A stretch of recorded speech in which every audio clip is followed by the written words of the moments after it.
नया topic, that is a assessment of individuals. हमने बहुत सारे पर्सन्स डिस्कस किए थे। स्टार्टिंग में हम जब डिफाइन कर रहे थे पर्सन को, तो वहां पे इंडिविजुअल भी था, हिंदू अनडिवाइडेड फैमिली भी थी, कंपनी भी थी, आर्टिफिशियल जुडिशियल पर्सन भी था, बॉडी ऑफ इंडिविजुअल भी थे, इस तरह से। लेकिन आपके जो सिलेबस है उसमें असेसमेंट ऑफ इंडिविजुअल है, हमें इंडिविजुअल की ही असेसमेंट करनी है। अगर आपको याद होगा तो स्टार्टिंग में हमने असेसमेंट वर्ड्स को, कि असेसमेंट के 3 स्टेप्स होते हैं। एक होता है computation of the total income, दूसरा होता है हमारा computation of the tax liability, और तीसरा स्टेप होता है imposition of the tax liability. अब टैक्स पे कौन करेगा? तीनों स्टेप्स को मिलाकर के हमारे पास असेसमेंट वर्ड बनता है। इसलिए उसका नाम जो है, एक और नाम है how to compute the total income and tax liability of individuals. तो वैसे तो अभी तक हम जितने भी चैप्टर डिस्कस कर रहे थे उसमें कोई ना कोई सेक्शन हम लिख रहे थे, लेकिन यहां पे जो है कोई स्पेसिफिक सेक्शन जो है वो नहीं है फॉर असेसमेंट ऑफ इंडिविजुअल्स। लेकिन फिर भी आपके लिए मैं एक समरी बना रहा हूं कि there are certain sections which has been mentioned here which are relevant for the assessment of individuals. तो वो कौन कौन सी है?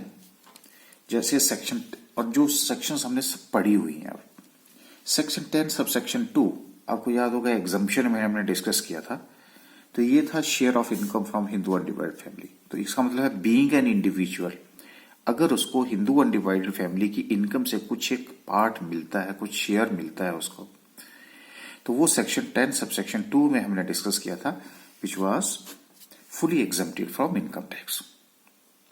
सेक्शन 2A के अंदर हमने कहा था share of a partner from a firm. अब being a partner of a firm, the person had made some investments in there, and out of that he is also getting as a share of the profits. So क्योंकि हम double taxation से बचना चाहते हैं, इसलिए जो firm है उसने अपनी असेसमेंट करवा रखी होती है, तो इसलिए इंडिविजुअल के हाथ में वो भी एग्जम्प्ट होता है। फिर हमने बात करी थी, अगर पीजीबीपी में अगर आप बात करें तो सेक्शन 28 सब सेक्शन 5 में था वो remuneration from a firm and interest on capital. So ये भी हमारे पास टैक्सेबल है, लेकिन फर्म के द्वारा जो है वहां पे deduction allowable as a deduction होना चाहिए अंडर सेक्शन 40B के अंदर। उतना अमाउंट जो है जो वहां पे डिडक्शन अलाउ कर रखा है, दैट इज उतना ही अमाउंट जो वो यहाँ टैक्सेबल होगा। उसके बाद सेक्शन 60 to 65 में income of other persons included in the income of the individual, जिसको हमने डिस्कस किया था क्लबिंग, जैसे क्लब्ड इनकम जिसको बोला था, चाहे वो माइनर है, वाइफ है, लेकिन अगर माइनर है तो that is exempted up to ₹1500 per child. फिर कुछ deductions under section 80C to 80U, deductions from gross total income. ये कुछ एक सेक्शंस हैं जो कि असेसमेंट ऑफ इंडिविजुअल के लिए हमें हेल्प करती हैं। अब पहला क्वेश्चन राइज होता है कि ये इंडिविजुअल होता क्या है? पहले भी हमने डिफाइन किया, लेकिन फिर भी आपके लिए हम, कि इंडिविजुअल क्या है? इंडिविजुअल का मतलब होता है नेचुरल पर्सन, ह्यूमन बीइंग। लेकिन ह्यूमन बीइंग में भी अगर हम इसकी फर्दर क्लासिफिकेशन करें तो वो चाहे वो मेल मेंबर है, चाहे वो फीमेल मेंबर है, चाहे वो माइनर चाइल्ड है, चाहे वो ल्यूनेटिक है, इडियट है। इंडियन कॉन्ट्रैक्ट एक्ट में आपने पढ़ा हुआ है ल्यूनेटिक एंड इडियट्स, और उनके साथ अगर आप कॉन्ट्रैक्ट करते हैं तो क्या वो वैलिड कॉन्ट्रैक्ट होते हैं? तो इसके बारे में अब मैं आपको नहीं बताऊंगा, आपको मैंने हिंट दिया। तो यहां पे क्या है, क्योंकि मैं लॉ की बात नहीं करूंगा, मैं तो यहां पे पर्सन की बात कर रहा हूं, तो चाहे वो male, female, minor child, lunatic है, इडियट है, all are to be covered under the definition of the natural person from the Income Tax Act point of view. So Income Tax Act जो है, income tax is levied on the taxable income separately, चाहे वो mail है, female है, mail और female अलग अलग किया जाएगा, लेकिन सिर्फ only unless the income is to be clubbed under provision 60 to 64. यही बात मैंने आपको बताई थी, क्लबिंग ऑफ इनकम अगर नहीं होगा तो ये 60 to 65। Clubbing of income, husband and wife की क्लबिंग ऑफ इनकम तभी की जाएगी, यानी कि जिसकी इनकम ज्यादा होगी उसी की इनकम के साथ क्लब कर दी जाएगी, अगर सेक्शन 60 से 64 के जो प्रोविजंस हैं उनको अलाउ करेंगे। अदरवाइज इनकी इनकम अलग से, इनकी इनकम अलग से, माइनर की चाइल्ड की इनकम जो है वो क्लब की जाएगी। अगर वो क्लब की जाती है तो 1500 पर माइनर चाइल्ड जो है उसको एग्जम्पशन मिल जाती है। लेकिन माइनर चाइल्ड की सारी इनकम जो है वो क्लब नहीं होती। जहां पे उसकी स्किल लगती है, जहां उसका लेबर लगती है, उस पॉइंट ऑफ व्यू से अगर उसने कोई इनकम अर्न करी है तो वो इनकम जो है उसकी क्लब नहीं की जाती। ये हमने सारी बातें जो है वो डिस्कस कर रखी हैं। तो यहां तो मेरा मकसद था। हाँ, एक बात बता देता हूं कि ये इंडिविजुअल इसकी इनकम कुछ सर्कमस्टांसिस में जो है इनमें से जिसकी इनकम ज्यादा होगी उसकी इनकम के साथ क्लब की जाएगी। लेकिन जो ल्यूनेटिक और इडियट है वो उनकी जो इनकम्स होती है वो रिप्रेजेंटेटिव एसएससी के हाथ में होती है। तो जो रिप्रेजेंटेटिव एसएससी होगा वो अपनी इनकम टैक्स जो है वो उनके बिहाफ के ऊपर इनकम टैक्स पे करेगा। तो आई होप कि अब इंडिविजुअल का भी अब आपको पता चल गया और सेक्शंस का भी पता चल गया कि अब ये कौन सी सेक्शन जो है इसमें इन्वॉल्व होती है। ओके, अब हमें रेट्स का पता होना चाहिए। सबसे पहले हम साथ साथ में डिस्कस करते रहे, लेकिन फिर भी अब आपको समरी जो है वो बनाना जरूरी थी। Assessment of individual, that is a special rates of tax for the assessment year 202021. Short term capital gain on shares which are subject to STT, जिसके ऊपर सिक्योरिटी ट्रांजेक्शन टैक्स पे किया जाता है। हमने 111, 112, 112A के अंदर जो है सारी बातें आपसे शेयर की हैं। Short term capital gain which are subject to STT, उसके ऊपर 15% फ्लैट रेट लगता है।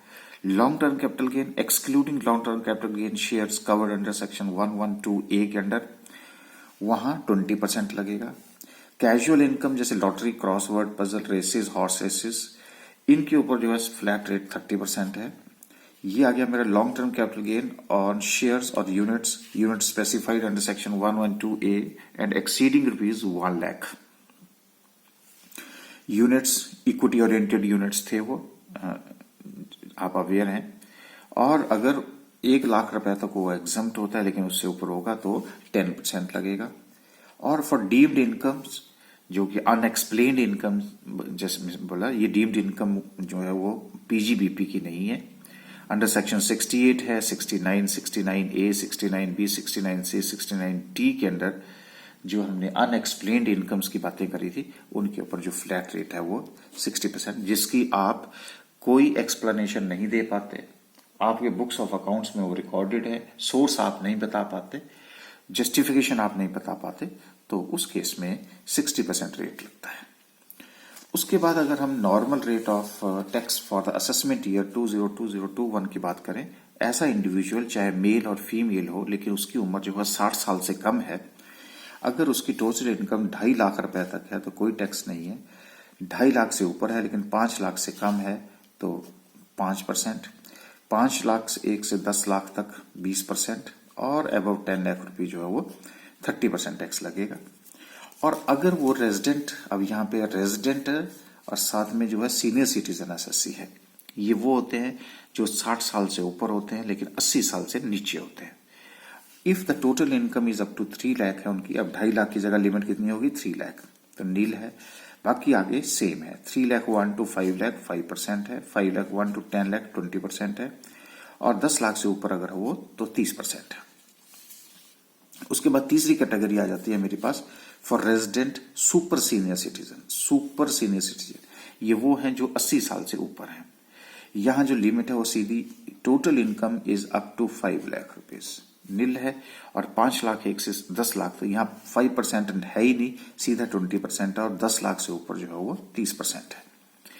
इसके बाद जो है जब आप ये कैलकुलेट कर लेंगे तो उसके ऊपर जो है वो सरचार्ज लगता है।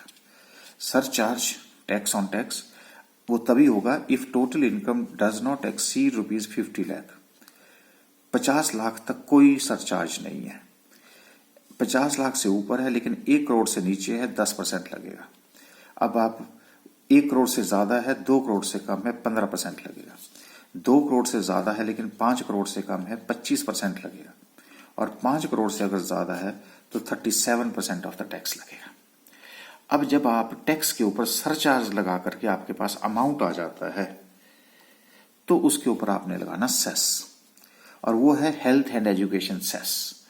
तो that is at the rate of 4% of tax plus surcharge आपके लिए। अगर सरचार्ज नहीं है तो सीधा 4% ऑफ द जो टैक्स आपके पास आएगा उसके ऊपर आपने ये रेट लगा देना। ओके, अब उसके बाद ये इस रेट की भी आपको पता चल गया। अब एक जो चीज आपको और तंग करेगी दैट इज रिबेट। रिबेट जो है वो टैक्स से होती है, ठीक है जी। अच्छा, अगर रिबेट टैक्स से होती है तो उस केस में क्या होगा, ये तभी होगा 87A, in case of total income of an individual does not exceed ₹5 lakh. अगर 5 लाख से ऊपर नहीं है तो रिबेट मिलेगी। अगर 5 लाख से ऊपर किसी की टोटल इनकम आ जाती है, टोटल इनकम मतलब है gross total income minus deductions, फिर उसके बाद जो आपके rebate shall be allowed out of the tax, या तो 12,500 या tax calculated on total income as per prescribe rates whichever is less, या तो ये या फिर हम जब टैक्स रेट लगा करके जो अमाउंट आपके पास आएगा उनमें से दोनों में से जो लेसर फिगर होगी उसको आपने टैक्स में से लेस कर देना। चलिए इस कंसेप्ट को भी आपको क्लियर करते हैं। देखिए, compute the amount of tax payable for the assessment year 202021। Total of mister x is ₹5,20,084 है। तो सबसे पहले मैं आपको बता दूं कि ये इनकम को हम राउंड ऑफ करते हैं, तो राउंड ऑफ टू 10 होता है, इसलिए अब 5 से नीचे है तो मैंने 4 तो पीछे को ले लिया, तो 5,20,080। तो जो रेट्स हैं वो भी अप्लाई हो जाएंगे। और ये हम मान लेते हैं जब कुछ नहीं दे रखा है तो इसका मतलब उसकी उम्र 60 साल से कम है। तो पहले 5,20,000 को हम कैसे कैलकुलेट करते हैं, 2.5 लाख रुपए तक जो है वो नील है। 2.5 लाख से 5 लाख, इन दोनों के बीच का डिफरेंस का अमाउंट कितना आ गया, 2.5 लाख। 2.5 लाख के ऊपर 5% 12,500। 5 लाख 1 से लेकर के 5,20,080, तो बीच का डिफरेंस कितना हो गया, 20,080 एट द रेट ऑफ 20% जो कैलकुलेट किया दैट इज 4016। टोटल हो गया मेरा 16,516। और अब देखिए सरचार्ज इसके ऊपर नहीं लगेगा क्योंकि 50 लाख तक कोई सरचार्ज नहीं है, इसलिए सीधा जो है हेल्थ एंड एजुकेशन सेस लगेगा एट द रेट ऑफ 4%। ये बन गया 661। सो 17,177, जिसको कि हमने राउंड ऑफ कर दिया, तो इसको हम लिखते हैं टू से 17,180। ये टैक्स आपको देना पड़ेगा। लेकिन यहाँ पे देखो रिबेट इसलिए नहीं मिली क्योंकि यहाँ पे इनकम जो है वो 5,20,080 है। ध्यान रखिएगा, अगर इनकम कहीं यहाँ पे 5,01,000 भी है तो भी रिबेट नहीं मिलेगी। आइए एक और करते हैं क्वेश्चन। ये है total income of mister x is ₹4,95,000 है। ओके, टोटल इनकम 4,95,000 है। इसी तो अप टू 2,50,000 कितना हो गया जी, नील हो गया। 2,50,000 एक से लेकर के 4,95,000 तक जो दोनों का बीच का डिफरेंस है वो 2,45,000 एट द रेट ऑफ 5%, 12,250। तो टोटल टैक्स बन गया 12,250। लेकिन अब यहाँ जो इनकम है वो 5 लाख से कम है, तभी तो मैं बोल रहा था कि 5 लाख से अगर ₹1 भी ऊपर बन गया तो ये रिबेट्स खत्म हो गई। तो less tax rebate under section 87A, क्योंकि कितना अमाउंट है 12,500 और जो अमाउंट आपने कैलकुलेट किया 12,250। तो बोलो कौन सी लेसर है सर, ये वाली लेसर है, तो ये मिल गई। अगर बाय द वे यहां मान लो टैक्स होता 14,500 तो आपको कितना मिलता, 12,500 मिल जाता। तो फिर 2,000 जो है वो आपको सिर्फ टैक्स पे करना पड़ता, राइट। तो ये तो मैंने इमेजिनरी फिगर ली, तो whichever is less that is to be allowed. अब देखिए आपको रेट्स की भी नॉलेज हो गई, सेक्शन की भी नॉलेज हो गई, रिबेट की भी नॉलेज हो गई। तो अब हम मूव करते हैं कि how we compute the total income and tax liability of an individual. तो देखिए स्टेप बाय स्टेप चलते हैं। तो जब हम computation of the total income करते हैं तो उस केस में क्या क्या करते हैं। पहला स्टेप हमारे पास होता है सर कि compute the income eight individual under 5 heads of the income on the basis of his residential status. तो पहले भी हमने आपको पीछे वीडियोस में आपको बताया था कि रेजिडेंशियल स्टेटस का वीडियो बना है। कि उसके ऊपर जो है वो what is the residential status of an individual, उसके बेस के ऊपर हम सबसे पहले उसकी इनकम को कंप्यूट करके जितने भी सोर्सेज हैं उनको हम 5 हेड्स में बांटने की कोशिश करते हैं। पहला हेड जैसे सैलरी है, दूसरा हाउस प्रॉपर्टी, तीसरा profit and gain from business profession, चौथा जो है वो कैपिटल गेन है, और पांचवा जो है रेजिडरी हेड जिसको बोलते हैं इनकम फ्रॉम अदर सोर्सेज। जब हमने ये काम कर लिया तो उसके बाद हम करते हैं स्टेप नंबर 2। स्टेप नंबर 2 में क्या है कि income of any other person, अब इंडिविजुअल की बात कर रहे हैं, किसी और person, if includable under section 60 to 64 will be included under respective heads. Detail में हमने सेक्शन 60 to 64 पढ़ा था, जिसमें हमने डीम्ड इनकम की बात करी थी। आपको याद होगा कि सेक्शन 60 के अंदर हमने कहा था कि जी income transferred without transfer of asset, जिसको is included in the total income of the transfer. Section 61 में हमने कहा था revocable transfer of the assets included in the total income, revocable and irrevocable की बातें करी थी। 64 में हमने salary, commission, fee, remuneration to spouse होता है from a concern in which the assessee has a substantial interest की बातें करी थी आपके साथ। और आपको पता सब्सटेंशियल इंटरेस्ट जो है वो 20% ऑफ द वोटिंग राइट होता है, 20% ऑफ द प्रॉफिट्स होता है।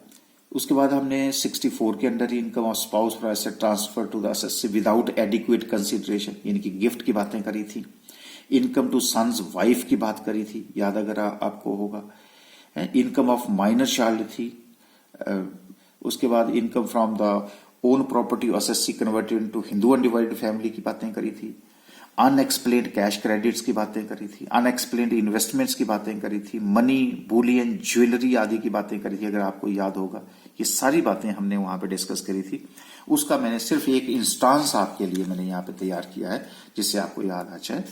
जैसे ये है, ये मिस्टर हस्बैंड है, ये वाइफ है, ये देखिए अब ये पैसे जो हैं वो कॉइन्स पड़े हैं नीचे, ठीक है, और ये हैंड्स है, और ये पैसा उनके हाथ में आ गया। क्या मतलब हुआ? हस्बैंड गिफ्ट्स मनी, तो हस्बैंड ने गिफ्ट किसको किया? वाइफ को किया। हस्बैंड गिफ्ट्स मनी, तो क्या होता है? No tax exemption for the giver, इसके हाथ में वो एग्जम्प्ट होता है। Wife receives money as gift, क्योंकि विदाउट कंसिडरेशन की बात है, तो वाइफ ने रिसीव कर ली गिफ्ट, तो wife will pay to income tax if money received from husband. Okay,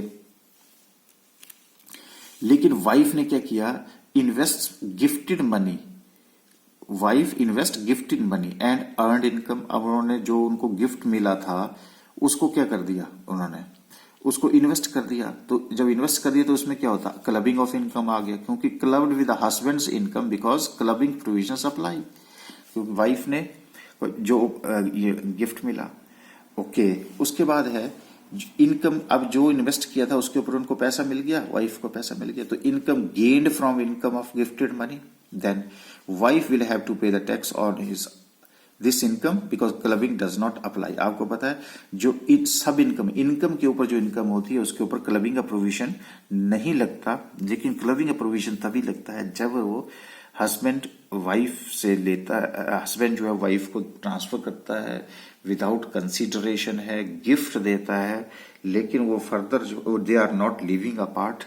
तो ये थोड़ा सा डायग्राम के हेल्प से हमने आपको कोशिश करी थी कि ये गिफ्ट दे दिया, ये रिसीव कर लिया, वाइफ ने उसको इन्वेस्ट कर लिया और उसके ऊपर उसको इनकम हुआ, तो कौन कौन से प्रोविजन जो है वो लगे, ये हम अब फिर हम यहां देखते हैं कि किसी दूसरे पर्सन की इनकम जो है इंडिविजुअल की इनकम के हाथ में टैक्सेबल तो नहीं हो रही है, तो वो वाली इनकम भी यहाँ पे इंक्लूड करेंगे। उसके बाद है हम स्टेप नंबर 3 में set off the losses if permissible while aggregating the income under 5 heads of income. हम क्या करते हैं sir? Intra head set of और इंटर हेड सेट ऑफ, क्योंकि सेम असेसमेंट ईयर की बात करी है हमने, सेम असेसमेंट ईयर में ये करते हैं। इंट्रा हेड का मतलब इंटर सोर्स की बात करी थी हमने आपको, इंटर सोर्स।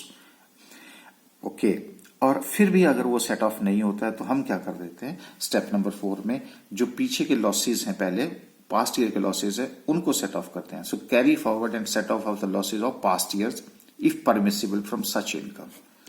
ठीक है, अब ये देखिए कैपिटल लॉस है अगर, तो ये आज कैपिटल गेन है, तो पिछले साल का कैपिटल लॉस को ये ड्रैग कर रहा है, खींच रहा है, और किसके अगेंस्ट सेट ऑफ करने की कोशिश कर रहा है? कैपिटल गेन के अगेंस्ट सेट ऑफ करने की कोशिश कर रहा है। ठीक है जी, तो हम पहले फिर हम पास्ट ईयर, तो पहले अपने करंट असेसमेंट ईयर में इंट्रा और इंटर की कोशिश कर लेते हैं, फिर उसके बाद देखते हैं कि अगर पिछले सालों का कोई लॉस है जो कि ब्रॉड फॉरवर्ड किया गया है, उसको अगर हमने सेट ऑफ करना है तो कैसे करेंगे।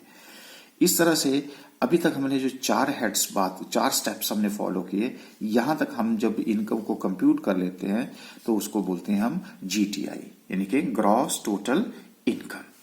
अच्छा, जब हमने ये प्रोसेस पूरा कर लिया तो अब हमारे पास आ गई यहाँ पे gross total income. Step number 5 में हम ग्रॉस टोटल इनकम में से डिडक्शंस लेस करते हैं, less deductions under chapter 6A 80C to 80U। लेकिन कुछ प्रोविजन हमने डिस्कस किए थे कि चाहे वो ग्रॉस टोटल इनकम का पार्ट होते हैं लेकिन उनके अगेंस्ट जो है वो डिडक्शंस नहीं मिलती हैं। However no deduction is allowed from, जैसे शॉर्ट टर्म कैपिटल गेन है, लॉन्ग टर्म कैपिटल गेन है या casual income through, these are part of gross total income. चाहे वो ग्रॉस टोटल इनकम का पार्ट है लेकिन उनके अगेंस्ट जो है डिडक्शंस नहीं मिलती हैं। बहुत सारे प्रैक्टिकल्स किए थे, कंसेप्ट आपको बताया था, डिडक्शंस के टाइम भी बताया था, तो इनको हम फिर अलग से कर देते हैं। स्टेप नंबर 6 में जब जीटीआई में से ये डिडक्शंस माइनस होती हैं तो हमारे पास बैलेंस जो है वो उसको बोलते हैं टोटल इनकम, जिसको बोलते हैं जो कि अब टैक्स लगाने के लिए तैयार है। तो हम सबसे पहले उसको राउंड ऑफ करते हैं, दैट इज नियरेस्ट टू ₹10। फिर जब ये बात कर ली हमने तो नेक्स्ट स्टेप हमारा आ जाता है compute tax on such total income at the prescribed rates of the tax.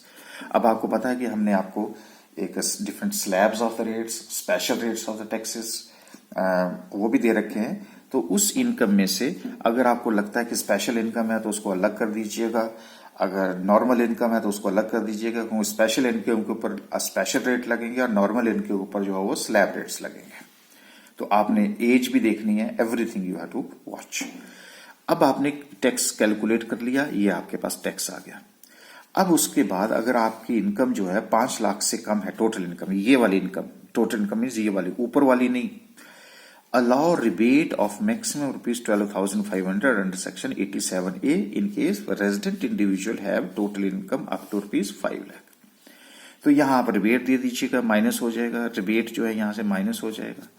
Minus होने के बाद आपके पास यहाँ पे एक अमाउंट आएगा, उस अमाउंट में सरचार्ज लगाइए, लेकिन सरचार्ज तभी लगाइए अगर उसकी जो टोटल इनकम है वो 50 लाख से ज्यादा है। अब आपके पास अगर सरचार्ज है, अगर नहीं है तो यहाँ पे नील लिख करके इस टैक्स के ऊपर आप सीधा क्या करेंगे, हेल्थ एंड एजुकेशन सेस लगाएंगे एट द रेट ऑफ 4%। अब इस अमाउंट के ऊपर आपने 4% का टैक्स लगा दिया, टैक्स लगाने के बाद ये अमाउंट आ गया। हाँ, allow relief under section 89 if any, ये जो 89 की जो सेक्शन है ये होती है एरियर के ऊपर, तो मैंने आपसे नहीं किया क्योंकि जरूरत नहीं पड़ेगी। एरियर ऑफ सैलरी का मतलब है कि जो पीछे की इनकम है वो, ठीक है। अच्छा, उसके बाद है डिडक्ट द टीडीएस। अब आपके पास क्या आ गया, ये टैक्स में सरचार्ज ऐड करके आपके पास अमाउंट आ जाएगा। उस अमाउंट में से आप ये देखिए कि आप कितना टैक्स जो है सोर्स के ऊपर डिडक्ट कर चुके हैं या एडवांस टैक्स जो है आप पे कर चुके हैं इन द रेलेवेंट ईयर। अगर कोई अमाउंट होगा तो उसको उसमें से लेस कर दीजिएगा और लेस करने के बाद जो है वो नेट टैक्स पेबल आ जाएगा, कितना टैक्स अब आपने पे करना है। बाय द वे हो सकता है कि आपने टीडीएस ज्यादा किया हो, अगर किया हो तो इतना अमाउंट आपको रिफंड मिल जाएगा। तो एक्सेस अमाउंट जो होता है उसको विद इंटरेस्ट आपको रिफंड मिल जाता है। तो ये जब आप प्रोसेस कंप्लीट कर लोगे तो उसके बाद समझ लीजिए कि अब आपने इंडिविजुअल की असेसमेंट कर ली, आपने उसकी टोटल इनकम और टैक्स लाइबिलिटी को कैलकुलेट करके इंपोज कर दिया कि अब उसकी टैक्स को कौन पे करेगा।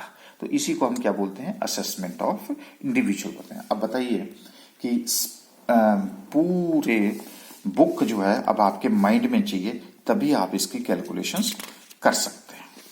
चलिए थोड़ी सी एक एप्लीकेशन करते हैं, एक क्वेश्चन लेते हैं। ये है मिस्टर अनिल जो है वो प्रोफेसर हैं कोलकाता कॉलेज में, गेटिंग सैलरी ऑफ ₹35,000। ये देखिए plus 35% on account of dearness allowance में मिल रहा है।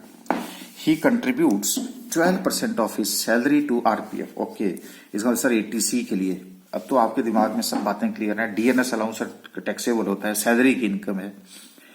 Contributes the same amount, he is also hostel warden and has been provided with the rent free unfurnished accommodation। Low ji sir, ये भी perquisite है। whose rental income is ₹12,000 per month। He owns a house which is let out, sir ये income from house property है, and he pays municipal taxes amounting ₹9,600 per month. Okay, उसके बाद sir ये during the previous year he received the following incomes: 10% dividend on shares, sir income from other sources; 15% dividend on 20,000 units income from other sources; 12% interest on debentures, other sources; 24,600 being 1/3 share of profits in association of persons। Sir अभी अभी हमने बात करी किसकी income होती है जी, ये PGPP की इनकम है। 2,400 dividend from a company, income from other sources है।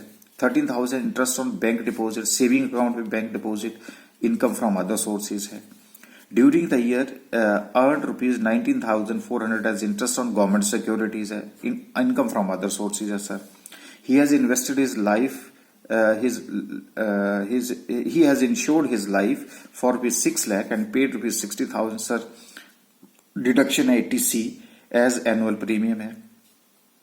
Ascertain his total income and tax payable for the assessment year 2021। अब आपको टोटल इनकम भी और कितना टैक्स पे करेंगे वो पूरी कैलकुलेशन करनी है। ओके, तो सर अभी अभी हमने आपसे पता कि ये 35,000 पर मंथ उनको क्या मिल रहा है जी, सैलरी। तो पहले हम पूरा हेडिंग देंगे, computation of the total income of mister Anil for the assessment year 2020-21। तो पहला हेड मेरे पास क्या आ गया जी, इनकम फ्रॉम सैलरी है। सैलरी उनको 35,000 मिल रही है, तो 12 मंथ्स की सैलरी मल्टीप्लाई करके कितना हो गया, 4,20,000। डी अभी आपने देखा 35%, तो 35% डीए जब हमने कैलकुलेशन करी तो दैट इज 1,47,000 आ गया। अब उनको हॉस्टल वार्डन बनाया और वहां पे उसकी अनफर्निश्ड रेंट फ्री हाउस दे रखा है, और वो टाउन कौन सा है, कोलकाता है। तो नेचुरली हमें रेंट फ्री हाउस की वैल्यू कैलकुलेट करनी है। तो वैल्यू अगर हम कैलकुलेट करें तो वहां की जो पॉपुलेशन है वो 25 लाख से ज्यादा है, तो सर वहां पे 15% ऑफ सैलरी लगेगा। लेकिन यहाँ की सैलरी के डेफिनेशन में सिर्फ यहाँ पे सैलरी ही आएगा। DA does not tender for service benefits की बात करी है, तो हमने 4,20,000 की, इसलिए वर्किंग अलग से ना करके यहीं पे कर दिया। सर 15% ऑफ सैलरी जो है वो 4,20,000 की 15% 63,000 वैल्यू बन गई उसकी, और सैलरी के अंडर कुछ भी नहीं है, इसलिए टोटल करके हमारे पास ग्रॉस सैलरी आ गई। तो जब हमने इसको प्लस किया तो ये हो गया मेरा 6,30,000। अब लेस डिडक्शन अंडर सेक्शन 16 क्या है जी, स्टैंडर्ड डिडक्शन मिलती है, वो है 50,000 रुपए की। तो 630 में से 50,000 माइनस होगी तो 5,80,000 आउटर कॉलम में चला गया जी। इनकम फ्रॉम सैलरी का रिजल्ट आ गया जी। ओके, उसके बाद है income from house property. Income from house property में आपको याद होगा कि उन्होंने कहा कि उन्होंने उस अकोमोडेशन को उन्होंने लेट आउट कर दिया। ये देखिए, लेट आउट 8,000 पर मंथ पे। ओके, तो एक ही फिगर दे रखी है, अगर सिंगल फिगर दे रखी है तो हमें अब उसकी ग्रॉस एनुअल वैल्यू कैलकुलेट करनी है। तो gross annual value is equal to 8,000 into 12 which is equal to 96,000। Municipal taxes उन्होंने पे किए हैं, एक्चुअल में पे किए हैं, तो लेस म्यूनिसिपल टैक्सेस 9,600 हैं। तो जीएवी से म्यूनिसिपल टैक्सेस लेस हो गए, तो मेरे पास नेट एनुअल वैल्यू आ जाती है 86,400। और डिडक्शन अंडर सेक्शन 24 है standard deduction, that is at the rate of 30%। 30% of 86,400 is equal to 25,920। इसको मैंने इसमें से माइनस किया तो मेरे पास जो है वो इनकम फ्रॉम हाउस प्रॉपर्टी आ रही है 60,480 रुपीज। ओके, अब उसके बाद मेरा आ जाता है जी profit and gains from business और प्रोफेशन की इनकम है। ओके, तो profit and gains from business और प्रोफेशन में आपको याद होगा कि उन्होंने बोला कि 1/3 शेयर जो है वो एसोसिएशन ऑफ पर्सन, ये देखिए यहां पे लिखा है 24,600 being 1/3 share of profit in an association of person. अभी हमने आपसे बात करी कि share from the association of person is exempted from the income tax. तो 1/3 of the share from is exempted है, इसलिए इनका रिजल्ट जो है वो नील गया। इनकम फ्रॉम अदर सोर्सेज में, ये देखिए अदर सोर्सेज में पहला है आपका 10% dividend on shares, and you know better that अगर वो इंडियन कंपनी है दैट इज एग्जम्प्टेड, तो इसलिए ये इनकम नील आ गई। यूनिट्स ऑफ यूटीआई के से भी अगर जो डिविडेंड मिलता है दैट इज आल्सो एग्जम्प्टेड है, ये सेक्शन 10 के अंदर हमने डिस्कस किया है। फिर डिविडेंड उसके बाद हमारे पास फिर आता है दैट इज आल्सो एग्जम्प्टेड। अब हमारे पास इंटरेस्ट आ रहा है, इंटरेस्ट ऑन डिवेंचर्स है 60,000 के ऊपर 12% के हिसाब से 7,200 है। उसके बाद है बैंक डिपॉजिट में पैसा है 13,000 रुपीज, ये लो 13,000 आ गया। अब पर आपको पता है टीटीटी ये लगेगा, इंटरेस्ट ऑन सेविंग अकाउंट में डिडक्शन मिल जाती है। और इंटरेस्ट ऑन गवर्नमेंट सिक्योरिटीज है 19,400 आपके पास अमाउंट दे रखा है। ये इनकम फ्रॉम अदर सोर्सेज की इनकम थी, इसका हमने टोटल किया, टोटल करके हमारे पास आ रहा है 39,600, तो इसका रिजल्ट भी हमने आउटर कॉलम में ले लिया। अब मेरे पास ग्रॉस टोटल इनकम आ रही है। अब ग्रॉस टोटल इनकम जो है उसका रिजल्ट जो बाहर आया वो मैं आपको बता रहा हूं, फिर भी मैं यहां लिख देता हूं। सैलरी से जो मेरा रिजल्ट था वो था 5,80,000। हाउस प्रॉपर्टी से था 60,480। Profit and gains from business profession से सर नील था। और इनकम फ्रॉम अदर सोर्सेज से 39,600। वैसे आपका जो आउटर कॉलम है उसी से आ जाएगा ये, उसका जो टोटल है वो आप मेरे पास 6,80,080 रुपीज आ रहा है। अब हमारे पास आ जाती हैं डिडक्शंस। अब आपको याद होगा वहां पे उसने ये बोला है कि he has insured his life for is 6 lakh and paid 60,000 annual premium. Okay, तो सर अंडर सेक्शन 80C के अंदर जो है जो लाइफ इंश्योरेंस के ऊपर 60,000 रुपए है दैट इज एलिजिबल। अच्छा, उसके बाद सबसे टॉप के ऊपर उसने बोला है कि 12% of his salary to RPF. RPF के ऊपर जो है वो 80C की डिडक्शन मिलती है, तो own contribution to RPF that is 12% of salary which is 4,20,000, और ये बन जाती है मेरी 50,400 रुपीज। तो ये 80C के अंदर दोनों का टोटल किया मैंने 1,10,400 आ गया। और आपको याद होगा कि अगर इंटरेस्ट और बैंक डिपॉजिट 13,000 है, लेकिन ATTTA के ऊपर जो है वो लिमिट है दैट इज 10,000, तो 10,000 और 13,000 विच एवर इज लेस, तो लेसर फिगर सर 10,000 हमें रेस्ट्रिक्ट करना पड़ेगा यहाँ पे, तो 10,000 ये हो गया। ATTTA दो डिडक्शन मिल गई, तो पहले हमने सारी इनकम्स को डिफरेंट हेड्स में बांटने के बाद हमने नेक्स्ट स्टेप फॉलो किया डिडक्शन का। डिडक्शन में से हमने डिडक्शंस जो 80C से लेकर 80U के अंदर हमारे पास सिर्फ दो ही डिडक्शंस थी जो एलिजिबल थी, उनका टोटल किया 1,20,400 को वहां से माइनस किया। अब मेरे पास टोटल इनकम जिसके ऊपर वो टैक्स लगाने के लिए तैयार है 5,59,680। अब हमारा नेक्स्ट स्टेप क्या है sir, computation of tax liability. इसमें अगर आप देखें तो कोई भी स्पेशल रेट की इनकम नहीं है, तो सारी की सारी जो है वो general rate, normal rate of tax है, तो स्लैब रेट्स लगेंगे। तो इसलिए टोटल इनकम इज 5,59,680 है। हम प्रज्यूम करते हैं कि वो 60 साल से, जब लिखा ही नहीं है तो इसका मतलब है कि वो 60 साल से कम है। तो 5,59,680 के ऊपर जो स्लैब रेट है अप टू 2.5 लाख नील है, 2,50,000 एक से लेकर के 5 लाख तक, कितना दोनों का बीच का डिफरेंस कितना हो गया 2.5 lakh, eight the rate of 5% कितना हो गया जी 12,500। 5 लाख एक से लेकर के 5,59,680, दोनों के बीच का डिफरेंस आ गया 59,680 एट द रेट ऑफ 20%, तो ये बन गया मेरा 11,936। तो टोटल टैक्स इन दोनों को जोड़ करके ये नील, फिर ये तो ये बन गया मेरा 24,436 रुपीज। अब आपको पता है सरचार्ज यहाँ पे नहीं लगेगा, 50 लाख से ज्यादा इनकम नहीं है, इसलिए यहाँ पे health and education cess at the rate of 4%, 4% of 24,436 977 rupees है। तो टैक्स के ऊपर टैक्स सेस लगा, तो टैक्स पेबल हो गया मेरा this plus this which is equal to 25,413, जिसको कि हम राउंड ऑफ कर देते हैं तो टू से 25,410 रुपीज जो है टैक्स है। अब मेरे पास अगर यहाँ पे होता कि जी एडवांस टैक्स, तो अगर मैं यहाँ लिखूं एडवांस टैक्स या टैक्स डिडक्टेड एट सोर्स, तो यहाँ पे मैंने लिखा नील, तो नेट टैक्स पेबल कितना हो जाएगा, net tax payable is equal to 25,410 rupees बनेगा। लेकिन अगर मान लीजिए कि आप एक ही महीने में पूरा टैक्स देने की कोशिश करते हैं तो फिर आपके ऊपर वो विद इंटरेस्ट कैलकुलेट करेगा, इसलिए आपको जितना भी आप पहले ही ये एस्टिमेट कर लीजिए कि मेरा साल में कितना टैक्स बनता है, उसको 12 से डिवाइड कर लीजिए, हर महीने जो है उतना अमाउंट देने की कोशिश करिए जिससे जो है आप इंटरेस्ट से बच सके। अब मान लीजिए कि अगर मैं एक और पॉसिबिलिटी ले रहा हूँ, 24,410 आपने एडवांस टैक्स दे दिया होता 20,000, तो सिर्फ कितना टैक्स देना था, 5,410 रुपए। अच्छा, एक और पोजीशन लेता हूं, मान लीजिए 25,410 है और आपने जो है वो 26,000 का टैक्स दे रखा है, तो सिंपल सी बात है कि अब आपको जो है वो 590 रिफंड मिलेगा क्योंकि आपने ज्यादा दे रखा है, तो रिफंड भी आपको विद इंटरेस्ट आएगा। तो ये 3 सिचुएशंस आपके पास हो सकती हैं। तो इस तरह से अब आप देखिए कि आपके माइंड में जो है वो सारी बुक के प्रोविजंस होने चाहिए, तभी आप असेसमेंट कर सकेंगे। लेकिन ऐसा नहीं है, स्टार्टिंग में आपको लगता है ना कि जैसे ड्राइविंग कर रहे होते हैं, ड्राइविंग बहुत टफ है, पता नहीं क्या होगा क्या नहीं होगा, लेकिन जब आप प्रैक्टिस करना शुरू कर देते हैं तो फिर आप उसमें इंजॉय करना शुरू कर देते हैं।